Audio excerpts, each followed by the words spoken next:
Hello everyone, welcome to my YouTube channel. इस video में हम हिमाचल प्रदेश पशुपालन विभाग में पशु मित्र भर्ती के बारे में बात करने वाले हैं, क्योंकि इसके रिगार्डिंग आपके बहुत सारे सवाल थे जिनके आपको इस वीडियो में जवाब मिलने वाले हैं। वीडियो को अंत तक ज़रूर देखना।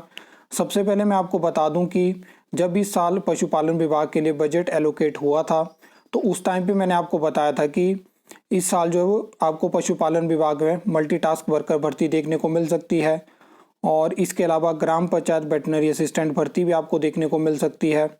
जो वेटनरी फार्मासिस्ट की वैकेंसी रेगुलर आनी थी वो ऑलरेडी बैच वाइज एडवर्टाइज हो चुकी हैं। वेटनरी ऑफिसर की वैकेंसी इस साल आपको देखने को नहीं मिलेगी। तो अगर हम पशु मित्र भर्ती के बारे में बात करें तो लास्ट मंथ एक कैबिनेट बैठक होती है जिसमें कि पशु मित्र पॉलिसी 2025 उसको अप्रूव किया जाता है, जिसके तहत हिमाचल प्रदेश में पशु मित्र रखे जाएंगे। मल्टीटास्क वर्कर बोलो या पशु मित्र बोलो, एक ही बात है। और इसमें एक चीज़ मैं आपको बता दूं कि एक प्रश्न था कि क्या ये आउटसोर्स बेसिस पे होंगे। तो सबसे पहले मैं आपको बता दूं कि ये आउटसोर्स बेसिस पे रिक्रूटमेंट नहीं होगी। वन मित्र भर्ती की तरह ये पॉलिसी बेसिस रिक्रूटमेंट होती है, जिसमें कि फ्यूचर में आप मतलब एक उम्मीद रख सकते हो आप कि आपको रेगुलर किया जाएगा। इस तरह की भर्तियों में प्रोविज़न होते हैं और कुछ ना कुछ फ्यूचर में ऑप्शन देखने को मिलते हैं, क्योंकि ऑलरेडी ऐसी जॉब्स अलग अलग तरह की जॉब्स हैं जहाँ पे इस तरह की पॉलिसी के तहत थे, कुछ योजना थी जिसमें कि बाद में रेगुलर जॉब दी गई, तो उसमें ये चीज़ होगी। बाकी क्वालिफिकेशन के रिगार्डिंग अगर हम बात करें तो इस टाइम पे पशुपालन विभाग में अगर हम क्लास 4 की बात करें तो पहले के जो RNP रूल्स थे उनके अकॉर्डिंग तो यहाँ पे 10th थी क्वालिफिकेशन, लेकिन मुझे लगता है कि यहाँ पे इस पॉलिसी में आपको पशु मित्र भर्ती के लिए +2 जो है वो क्वालिफिकेशन देखने को मिल सकती है।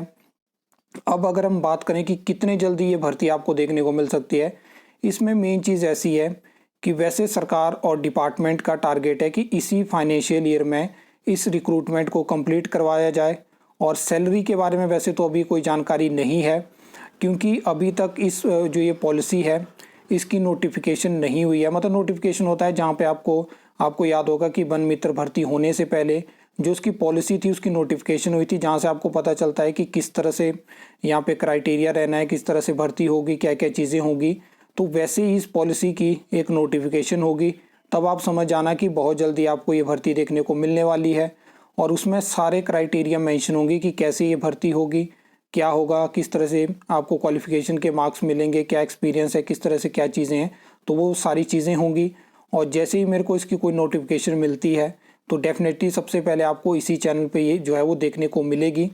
लेकिन एक मेन चीज़ मैं आपको बताने वाला हूँ कि क्या है कि मुझे तो वैसे पर्सनली इस चीज़ की जानकारी नहीं थी, लेकिन क्या है कि अब पता है आपको कि पशु मित्र भर्ती होने वाली है।